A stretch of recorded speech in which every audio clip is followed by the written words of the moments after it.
ছুটির দিনে স্বাভাবিকভাবেই চাপ বাড়ে ক্রেতার, তবে শবে বরাত ঘিরে শুক্রবারের বাজারে ভিড় আরেকটু বেশি। শবে বরাত উপলক্ষে বাজারে বেড়েছে মাংসের চাহিদা। রাজধানীর কাপ্তান বাজার ঘুরে দেখা যায় প্রতি কেজি ব্রয়লার মুরগি বিক্রি হচ্ছে ১৯০ থেকে ২১০ টাকায়। অপরিবর্তিত রয়েছে সোনালী মুরগি ও ডিমের দর। গরুর মাংস বিক্রি হচ্ছে ৭৮০ থেকে ৮০০ টাকায়। চাইতেছে ৭৮০ টাকা, কিন্তু বাস্তবে যান ৭৫০ পাওয়া যাবে। আগে ছিল ব্রয়লার ১৭০, এখন বর্তমানে ৮৫-৯০ টাকা পাইকারি কিনতে হয়। সোনালী অরিজিনাল সোনালী মুরগি যেটা, ওটা দাম ভালো, খাইতে ভালো, মান ভালো।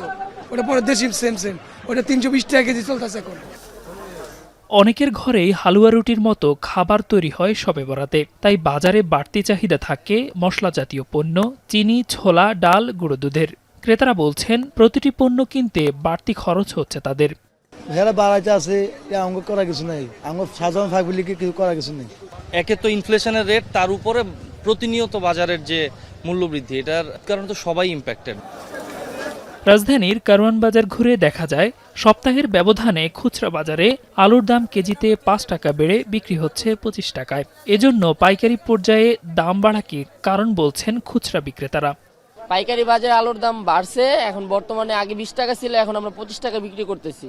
এই আদা এটা থাইল্যান্ড, এটা আছে আপনার ১৬০, গত সপ্তাহে একই দাম ছিল। ওইটা আছে আপনার ১২০, এই দামই। তবে আজকের বাজারে একটুখান এই শবে বরাতের জন্য একটা বেশি। এদিকে ফেব্রুয়ারির শুরু থেকে চলমান বোতলজাত সয়াবিন তেলের সংকট এখনো কাটেনি। দেলোয়ার দোলন, এখন, ঢাকা।